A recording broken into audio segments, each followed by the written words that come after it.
Hello, and welcome to Abby Tyler's Healthy Living. My name is Abby Tyler. I'm your host, a family nurse practitioner, a health and wellness blogger, and a community volunteer. In here, we discuss evidence based health information regarding mind, body, and soul with a holistic emphasis. Thanks for joining me on this journey of health and wellness. Please enjoy the show.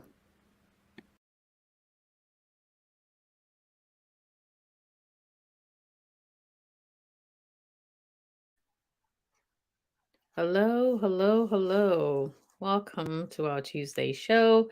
My name is Abby Tyler. I am your host.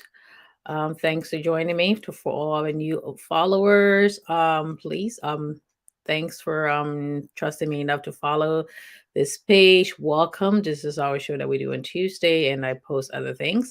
So thanks for joining me. You guys, please just indulge me for 1 second here, and I will do this, and I'll be right with you. Okay, please invite others and please share the show if you can. Please, please, please. Okay, let me just go in here and I will do this. Okay.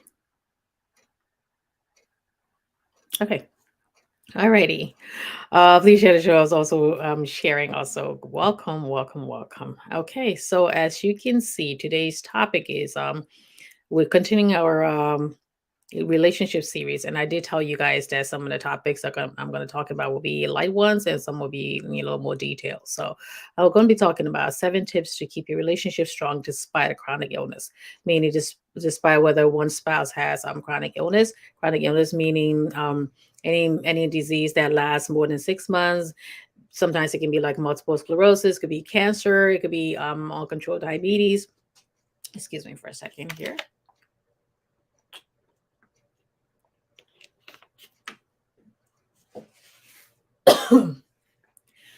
Excuse me. So it's anything that keeps you away from your regular regular day a way of life, your activities of daily living. So and that causes you to like maybe have to change the kind of job that you do that will keep you away from your job, keep you away from your family, keep you away from your children.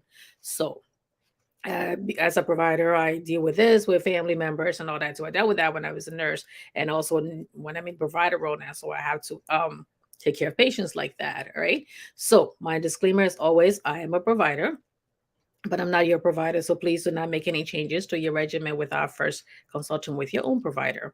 Okay. So without any further ado, let's get into the topic here. Okay.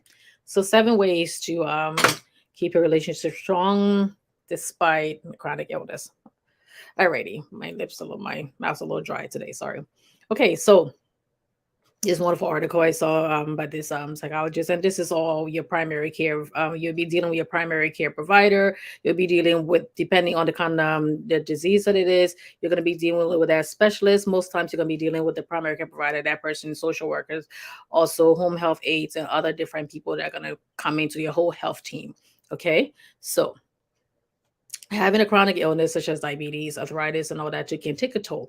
You're having your wedding vows, you say, for better, for worse, in sickness and in health, to death do apart. And when you're saying those things, you don't really, you understand it. You say, okay, well, if anything should ever happen to you, my love, I'm going to take care of you. I'm going to be there for you completely. And it's like when there's something happens and a lot of people come around when something first happened. And after a while, people go back to their regular lives, your friends and families go back to their regular life as they should. And now you're left with you having to deal with a day-to-day thing. I remember when I had a patient way back when I worked in a long-term care. The lady, she was diagnosed with multiple sclerosis, and I think I told you guys before, this is like a neurological disease that's progressive. Eventually, when you get it, it's like the message from your brain doesn't go down to your limbs and to your nerves and all that. And after a while, you start losing your ability to control your limbs. You have your arms, legs, and everything. You lose the ability to walk.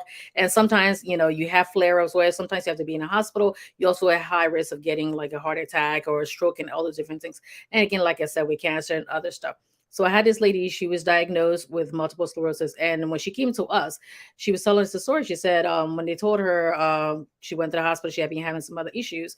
And when they finally got did the MRI and they saw what was going on, the doctor sat down with them and explained to her and her husband, this is what's going to happen, and explained the course of the disease over the years. And the husband's like, okay, we're fine. We'll be able to do with this. And about two weeks later, he just packed up and left. He just left. And she had two teenage children at the time. She was, I think, in her late 40s, and he just packed up and left. Now, looking back at the time, I was a much younger nurse at the time. So I could say, well, I can't believe somebody will do that. You marry this lady and you do this, and you're supposed to be there with her and say in sickness and in health and this and that. I can't believe you're not there with her. So, and it's easy to pass judgment when you're looking from the outside in. Okay, oh, you told you when this, if that was you, if that was her, she would be there for you. If that was him, he would be there for you and your family and this and this. And remember, most of these things is going to be you and your spouse, you and your boyfriend, or if you're in like a long-term relationship and things like that.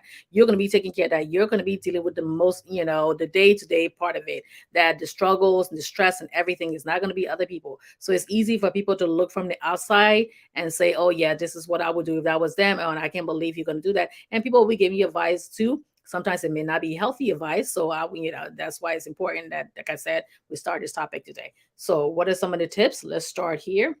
Okay, let me go in here. So studies show that marriages, spouses who are spouse who are caregivers are 6 times more likely to be depressed than spouses who do not need to be caregivers. Okay. And even the best marriages, let me just see here. Let me just go here for a second. I think I just lost my page. So 1 second here. Let me change my stuff because I just lost my stuff there. Okay. Try not to use my phone, but I guess I have to use my phone for my note, and it's a little difficult. Alrighty. So let's go in here and see.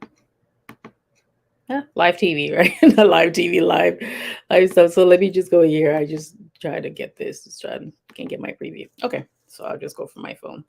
Alrighty, and open this up. So, mm, mm, mm, mm, mm, mm.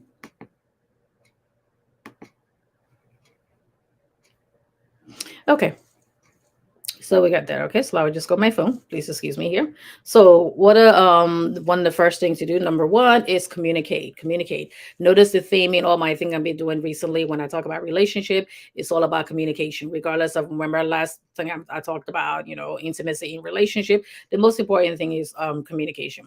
So relationship will suffer if you don't discuss the problems that you have.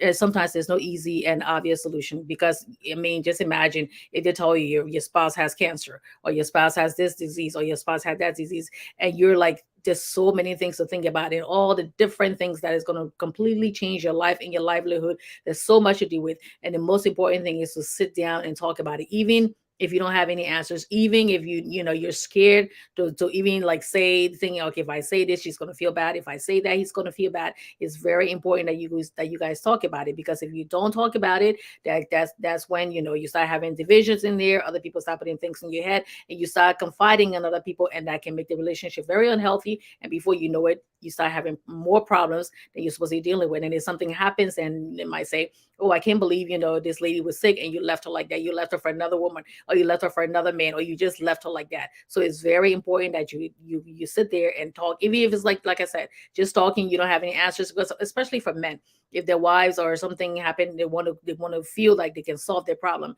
and they feel helpless if they can't solve the problem right away, because sometimes with men, and it's not all men, they listen to solve problems, and if they don't have any solutions, they feel helpless. Okay, so it's very important. And then also for women too, because you're dealing with most of the time, you're dealing with the children, and you're dealing with a spouse now who maybe he was like the major breadwinner in the household, and all of a sudden you start thinking that it's scary to talk about it. So it's very important that you talk about it. It doesn't have to be some major thing to say, let's sit down and talk. We have to discuss this. We have to discuss that. Just go ahead and talk about, little by little. Let's just talk. Let's just have the time to talk. Sit down in bed, talk together. Let's go somewhere and talk about it together. Or just let's sit in the living room and talk, in the family room and talk. It doesn't have to be anything major.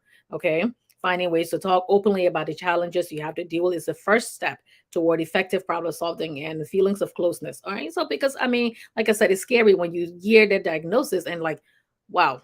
Okay, and it's explaining to you, okay, now this is the other specialist you have to see. This is the other thing you have to do. These are the things that you're going to need in order to get that to live a productive life until if this is a progressive neurological disease that eventually, like I said, may lead to the point where the patient may need your family member may need you completely to do everything for them. It's very important that you guys talk about it. Okay. I'm still trying to get this to go, but I'll just use my phone then. Alrighty. So, okay.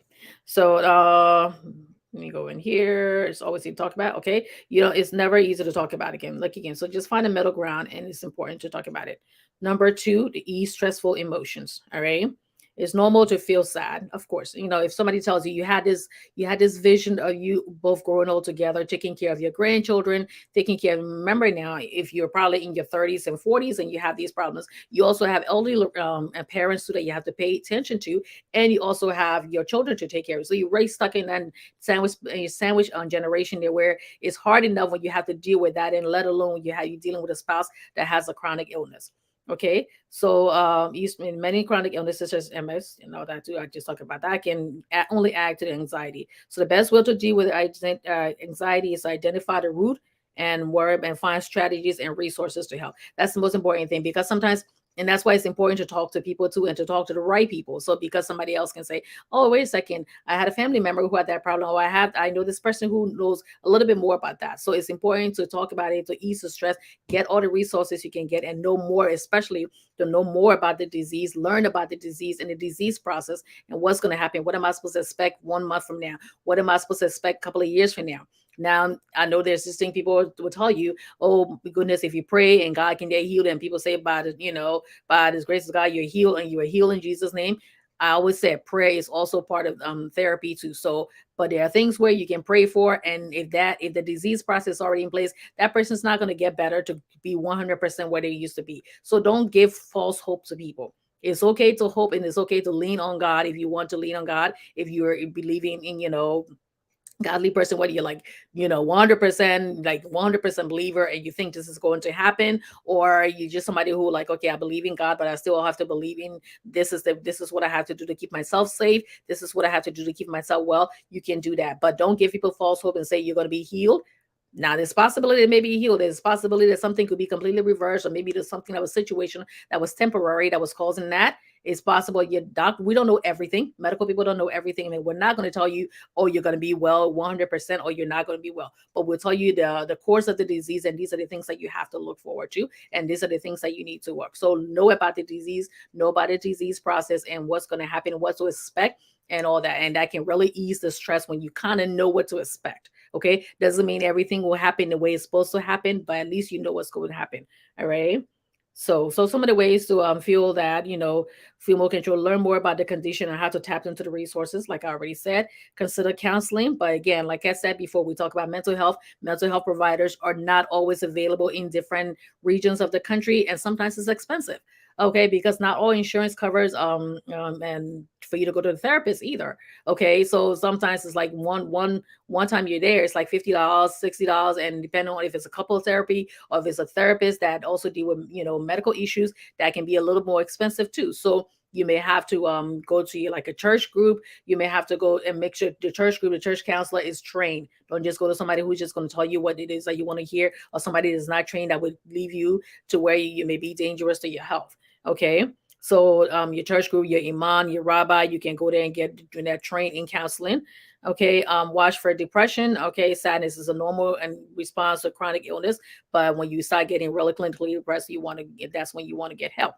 Okay. Acknowledge the loss. Like I said, you have this whole view of this is what's going to happen. Me and my wife, or me and my husband, we're going to grow old together. We're going to be hanging out with the kids and the grandkids. We're going to go all when the kids get older. We're going to go on these long distance trip. We're going to travel around the world, and that may not be the case anymore. You'd be like, okay, I guess the only place we can travel will probably be, outside to the countryside of where we live, or we can just travel to one state over, or we may not be able to travel places anymore because there's so many different things that can happen now that will not happen, that will not happen in the future. So you have to say, this is me now. It's hard. It is really, really hard to say, this is my life. This is my life the way it's going to be 3 to 5 years. That's when that comes into play, where the spouse may say, I don't think I can handle this. I don't think I'm built for this. Okay. Doesn't mean that, you're the other person is better than you, or you're better than this person. You have to acknowledge that. And that's when it's important to seek help, because to say, oh, yes, I say I will love you in sickness and in health, doesn't mean that, okay, when it really happens to you, It is a whole different thing to say, oh yeah, when I said that and was smiling and happy and you were healthy at the time, now I have to deal with this. Okay, so acknowledge that and then move on. Okay. All right. Sometimes, and and okay. So number three, state your needs. Okay, it's important when you're going through this, especially like you say, you eventually you're probably going to end up in a wheelchair, or you may need to be getting insulin shots, or you may need to be getting other shots. You may because if you have other diseases, you may have to get shots that's supposed to strengthen you. You may have to go for infusion therapy if you're in cancer, chemotherapy, radiation. You may have to do all those different things that excuse me that may kind of and cause you have to do that, so you have to say, okay, this is how I'm feeling right now. I have to tell you this is what I need. And sometimes even if the person, you're uncomfortable somewhere and you don't feel okay there and your spouse, tell them. Or sometimes when you're in the house and you say, honey, can you just move that from there, can you just move that chair from there because I can't reach it right now, can you just turn TV on? You have to be able to state your needs because the other person is not a mind reader and they're so busy concentrating on so many other things that need to get done. Chances are more than likely if that person is the healthier one, okay, they have to clean up their house, they have to do the cooking, they have to also, in addition to working, they have to take care of the kids, they have to take care of their own parents, they have to take care of other things and be able to go to work and all that and do all that. So it's important to tell them, okay, this is what I need, and don't wait till like the last minute. And I know sometimes you don't want to make them feel bad that, okay, I need you to do this for me, but you have to do it. Okay. And then just say, okay, when you get that, when you're done with that, can you please move this when you're done with that? And it feels bad that you have to ask them for help. Okay. And you may be feeling, okay, when this man met me, I was this young healthy person, or when she met me, I was this young healthy person, and yeah, I am that, and I'm depending on her for so many different things. Okay. So important. And sometimes they become of others being resentful because they'd be like, oh my God, when I wake up in the morning, it's all medical stuff, medical stuff, medical stuff. They used to be in the bed with me. Now they're in a hospital bed. They used to be able to do this, and you feel bad, and all that can bring, make them feel resentful. And it's like, okay, what is my life coming up to? Okay, so it's important that you sit there and communicate, communicate, communicate. All right. Okay, so we go over here, and it kind of shifts the balances too. Because think about it, it's like, okay, all of a sudden you're in a relationship and you're doing so much more, and this person is trying to do the best that they can. Okay, and sometimes they might try to help. They say, okay, I'm gonna go take my own bath today because I don't want you to help me take my bath, or I'm gonna do this myself, and then they end up hurting themselves, or they end up falling, or they end up doing something that makes it even worse, and then you start screaming at them because it's like, okay, why didn't you sit down? Why didn't you wait for help? But I'm trying my best to help you so you won't have to do so much and all that, but and I'm scared. And then the person starts crying, and that can bring so much friction into the relationship. So it's important. Most important thing, yeah, just remember the bottom line of everything I'm saying here today is communication, communication, communication. Okay. So number four, watch for the caregiver's health. Okay, caregiving can be very challenging. Even if you're taking care of somebody, like I say, you're taking care of sick. I did do a show on having chronically ill children, so I'm going to try to put that below this here. Okay, so if you're taking care of a spouse and all that, I even think on when my patients come into the office, and then they both of them like elderly, very elderly. Okay, and I'm like, who drove you here? Oh, this one. And I'm looking at the husband, and the husband looks like he himself needs somebody to take care of him. And at the same time, the wife, and I say, you guys drove here, you can barely see, but they managed to drive themselves to the doctor's office or go shopping together, because chances are more than likely the kids don't live close by, or the kids have other things to do. And then they want to also feel that, oh yes, we're independent enough to do this. We don't want to feel that we're depending on somebody to help us do things. Okay, so but it's also, then again, when you're dealing with somebody who, so let alone that, if they're just healthy otherwise and they have other things that can move around. So to think about dealing with, you have to lift this person and put them in the wheelchair. You have to lift them up. You have to take care of them in the morning. You have to make sure the food's ready. If you said, okay, put the heating pad on because my back is hurting. Okay, that person cannot feel that pad getting too hot. You can cause them severe burn. You can also cause the house to catch on fire. Okay, you have to watch out for pets. You have to take care of the pets. You have to do this and the kids and all of that can take a lot of toll on people. Okay, so you can take that. There's this young couple on I think they're on YouTube also. That's why got there from. There was this kid who he went swimming, and I think Cole and Charisma something. Alrighty, and he went swimming when he was about 16 years old, dove into the water, and then he broke his neck and he was paralyzed. And then while he was in rehab, his parents had really wonderful parents. And he fell in love with this girl who was also going for her occupational therapy is something, and they fell in love, and they're married, and she's this tiny little thing, and she does all his care, because I think his parents were providing the care, and I think he had help before when they got married. Now they moved over to California somewhere, and she's doing all that. And sometimes you read the comments and say, well, what's going to happen when she gets pregnant? She's not going to be able to lift this man all the way from this place, and she has to take care of his basic needs. And when I say basic needs, I mean bowel and bladder and stuff and all that. She has to take care of that. So think about it. This person is your husband, and this person is your wife, and they were able to do all this for themselves. And then you look, and then you find out that they're not even doing anything. They can't do any of that for themselves. Okay. And sometimes you may have to get home health aid because you have to go to work. You can't be there. Okay. We live in a society where people have to go to work. Okay. So you want to make sure you're taking care of your health, pay attention to your own physical and emotional health, all right, to relieve the stress and all that. So some of the ways, caregiver burnout, of course, that's what it's called. So some of the warning signs, you may say, okay, yes, I'm okay, I'm doing it, but some of the signs that said, okay, there's something serious going on. Yeah, you need to get help. Okay, when you start withdrawing from your friends and family and other loved ones because you're just depressed, you it's too much. It becomes overwhelming after a while. All right, loss of interest in activities that you previously enjoyed in the past, feeling really irritable, hopeless, and helpless. Because it's like some things. This is okay. Yeah, I'm taking care of this person. They're never going to get better. There's so many things, and sometimes some, like I say again, like I said, some illnesses where you have to be in and out of the hospital, in and out of the hospital for flare ups, or you can't go anywhere. You can't hang out with your friends like you used to before.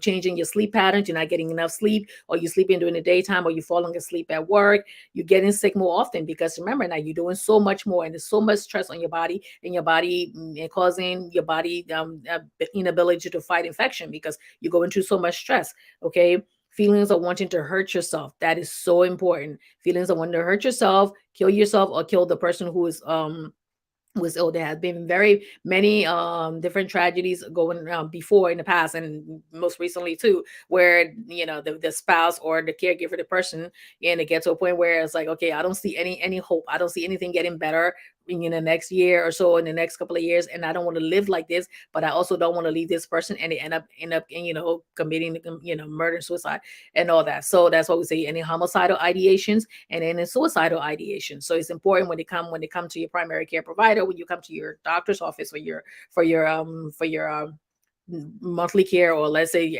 periodically come to every 3 months, or you have to come every 6 months, or wherever time is required. You will always want to make that. And if they ask you what's going on, is everything okay, it would may seem like we're rushing you out and all, but it's very important because we're there to make sure that you're okay, so we can get you the help that you need if you're not okay. All right. Emotional and physical exhaustions and irritability. Okay, so it's very important, very very important. Again, like I said, the most important one is wanting to hurt yourself or hurt the other person, and not because you're like this, excuse me, because you're this bad person. It's just that you just got to the point where you just don't see any other help out there. All the people who were your friends before, they had their own lives too, and they can only do so much. All right. So it's important that you take care of yourself and be mindful. Also, be mindful of how the chronic illness is affecting the kids. Because remember, if the children are younger and they're growing up and seeing mommy sick or daddy sick and all that, too, that's their whole life. That's how they see the world from their point of view and all that. So some of them may be depressed. Some of them may not want to make you sad or not want to cause any problems. So they will work overtime to help you to ease your pain, to make sure you get the food, and something that, and some children who will like fall completely back. And that doesn't mean that, oh yeah, you don't care about me, that's why you're not helping me. They don't know how to process it. So it's important to that, you sit them down and talk to them, and okay, this is what mom's going through. This is what dad is going through and all that too. This is the prognosis of this disease. Okay. Meaning that what's going to happen in 10 years from now, your mom and your daddy may never be able to pick you up from school. They may never be able to go to the mommy and daddy dance or take you to this place or go walking or go skipping or going outside and playing. That may never happen. Okay, this is your life and all that too. So make sure you give them the avenue for them to be able to talk, and if they need to get professional help too, make sure they can talk. And they have like the guidance counselors at the school, they have the school nurse and all that.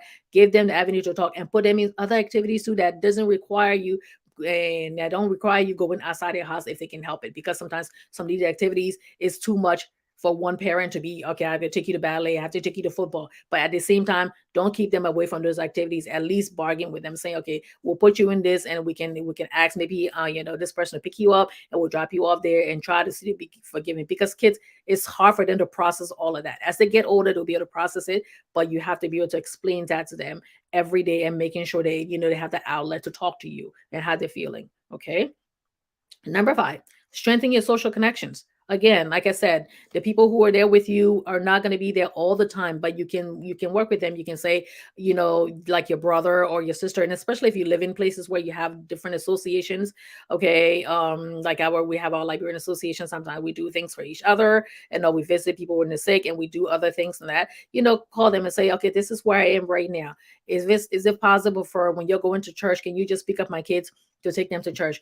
I know the kids are they're having their 26-day thing, or they're having this Independence Day thing, or they're having that, and I really cannot take them. I have to take my wife to the doctor's appointment today. We have to be in the hospital for a couple of weeks and all. And so, a couple of weeks, couple of days, they have to go to chemotherapy. They have to do this. They have to go for this infusion therapy. Can you please just take them there? So make use of your social connections, okay?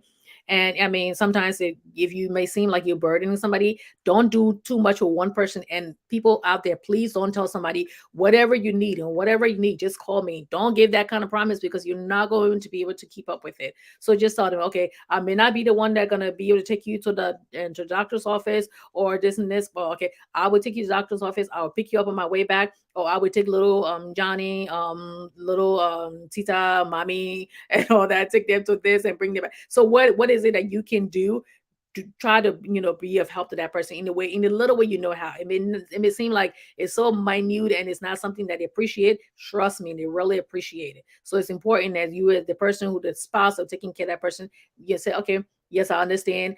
Yes, you cannot cook the food and bring it, okay, but can you just go to the place and pick up the food and bring it? When you over there, can you just stop at Walmart and bring this stuff? And also, allow delivery service too. So any little help here and there, okay? So strengthen your social connections. Again, there's so many different there's so many different associations too. Let's say if you have a disease, diabetes, multiple sclerosis, cancer, there's so many different websites and places, and you can get all this information from your insurance company also, and also from your doctor's office, where they can show you places that you can go to. There's so many social workers, and they can tell you that. All right. So if they're helping you, don't say, oh no, I don't need any help. I'm good right now. Don't. It maybe sometimes you have your pride and you don't want people all in your business, but there will come a time, and there may come a time where you need to say, I need help. And there's nothing wrong with that. Help with the right people. And people, some of you who are helping people, please, if you're going to help somebody, okay, don't be putting that name and that business all in the street. Okay. If you don't want to do it, just say you don't want to do it. Don't go say you're doing it, and you no, please don't do that. This person is dealing with a lot already. Please don't do that. All right. Okay, so, and like I said, and sometimes they may have to. You want to go out. You say, okay, I want to go out, but it's all, let's go somewhere together. She may not want to go. He may not want to go. And then when you're dealing with something where, like, somebody have a nervous tick, a twitching, or they have to go back and forth to the bathroom, or they have issues where they cannot control their bowel and bladder, you don't want to be somewhere and somebody be like, oh my god, what's that smell? Oh my god, what's this? And some insensitive person going to say something stupid. Okay, so, and then that may also cause them to want to stay away from that. So it's important, all right, that find activities that you would do where it would never cause you to be somewhere, because you may not have to be out too long. You may have to be somewhere for 1 or 2 hours. Don't go somewhere that's going to cause you to be somewhere 6 or 7 hours when you have to be home. That's too much for you. That's too much for the person who's taking care of you. All right. And also, don't forget, like, again, respite care. Let me get to number 6 here. Address the financial strain. That's like the pink elephant in the room. Is that what that's how to say it? Yeah. Okay. So it's like you want to sit there and you want to think and say, wait a second. Okay. When they tell you now, this is diagnosis. This person's going to be able to work for a little bit, and after a while, they're going to stop working. You're talking about a whole paycheck. Okay. A whole paycheck that you're going to be losing. Now, if you're one of those people who, like, you're really wealthy and all, okay, that one paycheck is okay. But most of the people I know, I don't know too many really, really wealthy people, and even with that, they still need to work to remain wealthy. So you sit there, you'd be like, okay, so this person's not going to be working for a while.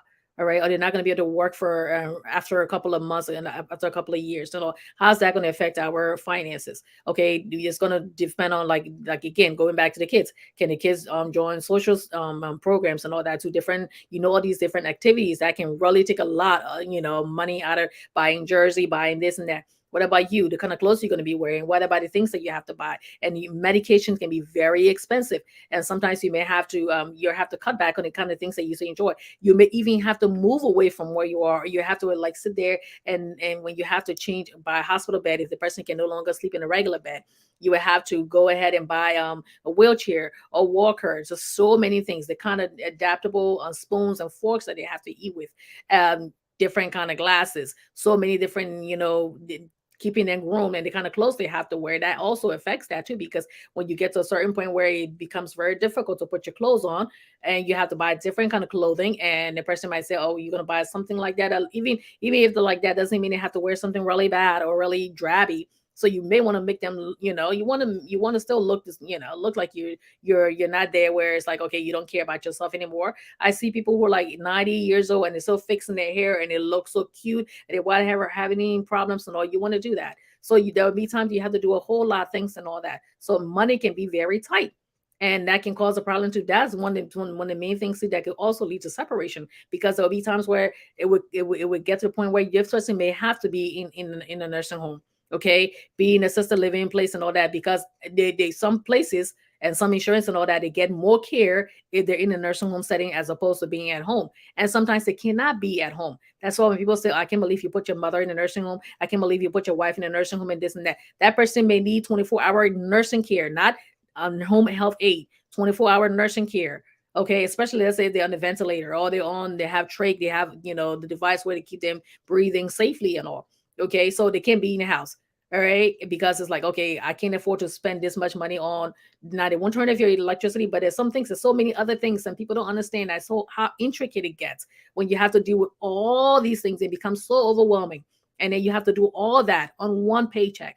That can be so overwhelming. So it's important that you talk to your doctor about it and ask to see how they can work about it. And like I said, there may be time where that person will have to go to nursing home, even for a short period of time, okay, for respite care. Okay, let's say you have to go away to for a family member wedding, or you have to go away for a funeral or something like that. Who's going to take care of that person when you're not there? So arrange with that. Talk to your primary care provider, and they can arrange for like a chronic care management. We have the chronic care management where we can work along with the insurance company, where we can get you all the things that you need. Doesn't mean it's going to kind of happen right away, and we have to fill out more papers and more papers. We have to do that. Okay, also you mean, to you can make you have to work hard so you don't lose your job. So there'll be times where you can't take off the entire time, because you say, I cannot go on a leave anymore. Maybe you had to take off the first couple of months. I can't do that anymore. There will be times where we can say, okay, you can do intermittent family leave, where we sign a paper saying, okay, you may need to take this person for a test maybe every week or once a week or so, like that. I can write the paper where, and then that way you don't lose your job, because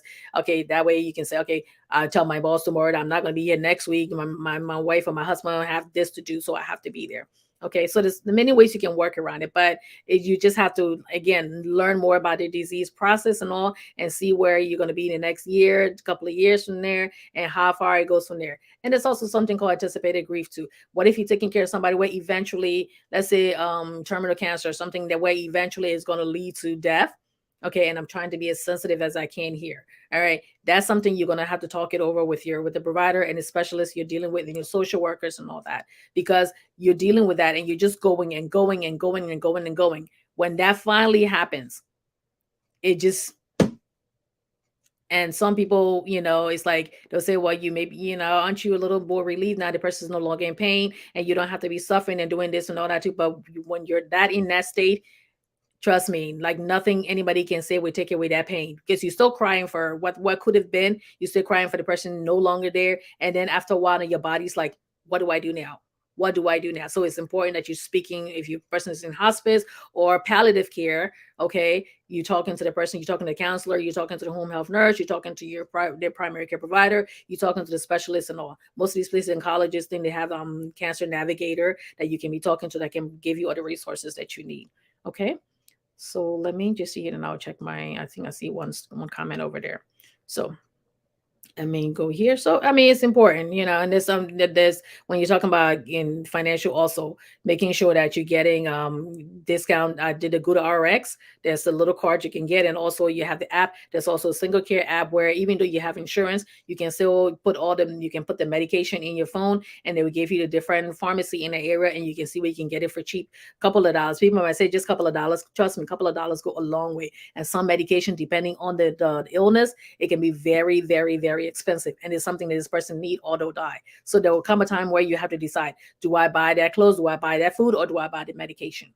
Okay, again, like I said, sometimes you get more care if you put that person in a nursing home, and if you happen to put that person in a nursing home or assistant care or somewhere else and all that, as long as you're there visiting and you can develop a good rapport with the staff, trust me, your family member will get well taken care of. That's no excuse for people who who don't get the care that they need. Most of these places are very short staff for the nurses, short staff for the CNAs, short staff for everybody else who works there. So it's very important that you go in there and say, my mom is here, I can, oh, my husband's here, my wife is here, and all that. I'll come by, I'll be the one to come and give them the bath, or I'll do this and all that too. Take a load off on them. Don't just go in there and start acting like, okay, this is your job, this, because trust me, they're overworked and they're underpaid. All right. I worked as a CNA before. I worked as an in RN in nursing home before, and then also in a hospital setting. Even in a hospital setting, don't go in there and start demanding things and doing this and all. I know you want your family member to get the best of care. Everybody else's family member is supposed to be getting the best of care, and they can only do what they can. Okay. Even with the doctors and the NPs and other providers there, they're all overworked too, especially this time of the year. Okay. So it's important too for chronic illnesses, making sure they got the flu vaccine and all of that. Okay, because you want to make sure that you decrease the chances of them getting any kind of illnesses. All right. So okay. So number 7, prize each other. Okay, the owners, it's like it makes sometimes some people's like, what, since the person got sick and all that too, it's made our relationship very strong. Okay, and then try to remember what was before. Again, like I said, you have to say, okay, you acknowledge the loss, but just remember that person who's laying there, who's depending on you for everything. That person used to be this, that same beautiful man, beautiful lady you fell in love with. That person is that same handsome man that you fell in love with. That person is still there. They're still there, even if they can't say it, even past all the fact that they're twitching, they're losing some of the bodily functions, they can't feed themselves, and all of that person is still there. And that love that you still have for that person is still there. Just remember that. Now, there are times where the relationship was not stable prior to them getting sick. Okay, I know some people who are taking care of family members right now, spouses right now, who their husband dogged them like crazy all through their lives, and all of a sudden now they have to take care of this person, or the wife did them, or whatever, or the family member treated you so bad, your in-laws treated you so bad, and all of a sudden now you have to take care of this person. I totally understand that. And that's something where you have to talk it over with the people, again, strengthen your social networks and talk it over. Just keep talking. Sometimes you may have to do some music. Sometimes you have to, go for a walk. I saw this thing in the video on TikTok where this guy went for his family. He was taking care of his wife, and everybody was admiring him, like, oh, okay, you love your wife so much and you're doing this and you're taking care of the kids. And he's like, yeah, I'm doing my best. And everybody's like, oh, you inspire us. You're so strong. I'm going to be like, anything happened to my husband, I hope my husband, my wife, I hope they can be like that. And he got into the car and he literally like screamed so loud to let it out, because he's like, everybody sees me to be strong while I'm like dying inside. I'm dying inside because it's becoming so much for me to deal with. So it's very important. Okay. So when you see somebody who's being strong and taking it, I think it was, what's the saying? Just because you see me carrying it doesn't mean it's, carrying it well doesn't mean it's not heavy. Okay. So because he sees this person, oh, I admire you. Oh, your husband goals and this and this. And the person, sometimes you kind of block them from saying something because it's like, what, I yeah, it's okay. Thank you, thank you, thank you. Okay, you don't know yet. As they, but of course, they're not going to tell you exactly what they're going through if you're not close to them. But so it's important. Just every once in a while, just admire the strength, but you don't have to like going all deep on it, because you don't know that where that person. Just because they're carrying it well doesn't mean it's not heavy. Okay, so let me go in here and do things together, like do things with the kids, and reflect on the things that made you happy, find joy in every little things. If it means just sitting down watching TV together, her favorite shows, and playing puzzles or doing something, or just sometimes it just, I seen older couples, and when I used to work in nursing home, but even now sometimes you go somewhere, they're not really saying anything to each other, they're just sitting there and just enjoying each other company. It may not be like they when this person may be in pain. Make sure the most important thing is, like, if they're having chronic pain, take care of the chronic pain. Okay, talk to the doctor so they can find out a way. If the person is not drug seeking, it's very important now, because it's very hard for us like to say, okay, let's give you this medication, because it's like a lot of people were getting addicted on that, and also the family member too could be taking the medicine. But once you build a rapport with your doctor and all, you may need something more. They may have to send you to pain management and get to where you're not in pain, because that's the most hurtful part. It's like when somebody's in chronic pain and you try so much to do everything for them, but the pain is there. Okay, so bottom line, acknowledge that, okay, this is where my life is now. And as much as I wanted to for it to be where it's supposed to be, all the dreams and goals that I would have for me, my wife, or my husband and my children, It's not going to be that way anymore. And I have to be okay with it. And if I'm not okay with it and I'm doing all this and it is becoming overwhelming, I need to seek help either from my church counselor, then the kids can go to the school counselor. There's so many there's places where you can go. Then it's like sometimes you just need a little massage. Okay, get your nails done. You the caregiver, get your nails get take care of yourself. Okay, because and I could say and be like, oh yeah, it's okay. There was a time where when I wasn't feeling well too. It was a long period of time, and it's like, okay, yeah, I still need to go to work. I still, I still had to go pick up the kids. When my husband wasn't feeling well, I still had to go pick up the kids and then try to get somebody. Can you please pick them up and bring them over to over here, and I'll pick them up from there. And I mean, it wasn't something that was long. It was like so you sometimes you get a little illness, and it takes a little while, a couple of months to get rid of. Okay, so we don't know what's going to happen in our future, and some of or so you can't say, okay, yeah, there's some people who things happen, they get married and then they get diagnosed, something happened like a couple of months later, a couple of years later. And some people, something happened, it could be like they went somewhere, got in a severe accident, left them paralyzed or left them, to where they can't take care of themselves anymore. Okay. So the most important thing now is to strengthen the love that you have, because trust me, you're going to need that when something happens, and you're going to need more than that. Strengthen the relationships that you have with people. Don't go make fake friendships, but at the same time, those who you hold dear to you, try to keep them close to you. And for those of you who are going through this, my thoughts and my prayers and my heart go out to you. Go reach out for the help that you need. Whatever illnesses that they go into, you can always go there and check and see. Let me see if they have cancer navigator. Let me see if they have navigate, multiple sclerosis and diabetes and all that. The complication of diabetes, like I said, blindness and the wound healing, slow wound healing, and things like that. And if you need respite care, even to be in a nursing home for a little bit, or something that they need to be in a nursing home for a long period of time, that's something you have to tell your family member and friends, and they have to be understanding of it. And if we want to judge, then those are not your friends. Okay? It's very important that you know that. I mean, when the people are praying for you, tell people, I need all the prayers I can get. Because there'll be days where you don't even want to get out of bed, but you have to get up to get this person ready. You don't have to get up to get the kids ready because they have to go to school so you can come and help the person. Okay? Let me just see here if I don't have any. Okay. Adding the Karen Porter. I don't. All right. Okay. So it's important. Okay. So I mean, I always think on this girl who I went to I used to work with. She had so much energy. I remember, oh my God. It's like, I mean, she would like run circles around me. I remember and one time they said she was not feeling well and she fell in the bathroom and she broke her neck. She was just strong and she was always running and doing things like really active. And she broke her neck and she was laying there and her husband came and found her and she's like, get the kids out of here. They were very young at the time. I think I just saw her the beginning of this year. We had a funeral together, and it did everything, but she paralyzed from her neck down. And that time I think she was in her maybe late 30s. I'm not too sure. So it's like, that always scared me. It always scared me because I'm like, oh my God, if I just felt this way, I'm like trying to get away from the bathroom. So I'm not hitting my head somewhere. But you don't know. That's the thing about life. You don't know. Okay. So for those of you who are going through this, please, if you need help, get help. All the services that is supposed to be getting everything, whether it's wheelchair, hospital bed, anything, medication, help with medication, respite care, home health aid, if you're getting physical therapy, everything that you can get it. Do not let your pride get in the way. Do not listen to people who don't know any better putting things in your ear. Okay, you love your wife, you love your husband, doesn't mean not distress and all that too. Then they may not see it all the time, they may not feel it all the time, but it's still there. Okay, and if you need to get counseling, get counseling. All right.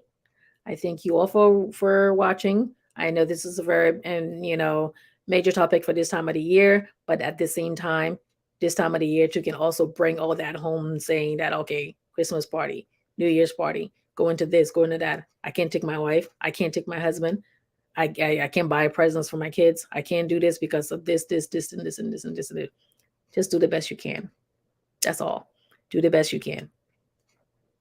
And you know in your heart that you're doing the best you can. So if other people say anything, you know deep down in your heart you're doing the best you can. And get help if you need to. Okay? So if there has been helpful to you or anybody else, please share it. Please click like, give me a thumbs up. Okay, share, please. And I thank you all for watching. Okay, if you haven't liked and followed this, please like and follow this page, Abby Tyler's Healthy Living page. And also if you're on YouTube, it's Abby Tyler's Healthy Living. Okay, and I thank you all. And I will talk to you all later. You all have a good night. God bless.